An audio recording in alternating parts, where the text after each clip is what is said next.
ਸਾਡੇ ਬਹੁਤ ਸਾਰੇ ਮਸਲੇ ਜਿਹੜੇ ਨੇ ਇਸ ਤਰ੍ਹਾਂ ਹੀ ਹੱਲ ਹੋ ਸਕਦੇ। ਜੀ, ਤੇ ਤੁਸੀਂ ਕਦੀ ਖੁਦ ਵੀ ਮਤਲਬ ਦੇਖਿਆ ਕਿ ਨਾਨ ਮੁਸਲਿਮ ਨਾਲ ਜਿਹੜਾ ਵਰਤਾਓ ਹੈ ਲੋਕਾਂ ਦਾ ਉਹ ਕਿਸ ਤਰ੍ਹਾਂ ਦਾ ਹੁੰਦਾ?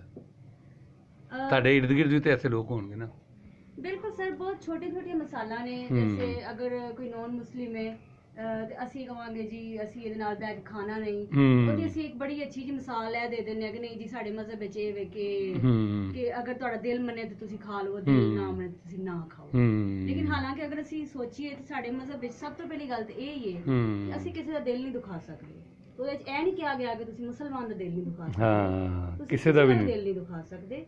ਅਸੀਂ ਅਮਲ ਸਿਰਫ ਉਹ ਗੱਲ ਤੇ ਕਰਨੇ ਆਪਣੇ ਮਜ਼ਹਬ ਵਿੱਚ ਜੇ ਤੇ ਸਾਡਾ ਆਪਣਾ ਦਿਲ ਕਰ। ਹਾਲਾਂਕਿ ਅਸੀਂ ਇਹ ਕਹਿੰਦੇ ਹਾਂ ਕਿ ਜਨਾਬ ਹਿੰਦੂਆਂ 'ਚ ਛੂਤ ਛਾਤ ਦਾ ਨਿਜ਼ਾਮ ਹੈ ਜੀ, ਬਿਲਕੁਲ ਸਾਡੇ 'ਚ ਵੀ ਕਾਫੀ ਹੱਦ ਤੱਕ ਮੌਜੂਦ ਹੈ। ਅਸੀਂ ਮਸਾਲਾ ਬਸ ਆਪਣੇ ਮਜ਼ਹਬ ਵਿੱਚ ਉਹ ਹੀ ਦਿੰਦੇ ਹਾਂ ਜਿਹੜਾ ਸਾਡਾ ਦਿਲ ਕਰ। ਲਿਹਾਜ਼ਾ ਆਪਣੇ ਮਜ਼ਹਬ ਨੂੰ ਸਾਨੂੰ ਉਸ ਤਰ੍ਹਾਂ ਇਸਤੇਮਾਲ ਨਹੀਂ ਕਰਨਾ ਚਾਹੀਦਾ ਆਪਣੀ ਜ਼ਰੂਰਤ ਦੇ ਮੁਤਾਬਿਕ। ਬਹੁਤ ਸ਼ੁਕਰੀਆ, ਬਹੁਤ ਸ਼ੁਕਰੀਆ। ਤੇ ਸਾਡੇ ਨਾਲ ਤੁਸੀਂ ਕਮਿਟਮੈਂਟ ਕੀ ਦਿਓਗੇ? ਕਮਿਟਮੈਂਟ ਵੀ ਦਿਓ ਨਾ। ਕਮਿਟਮੈਂਟ ਅਸੀਂ ਇੱਕ ਨੌਜਵਾਨ ਹੋਣ ਦੀ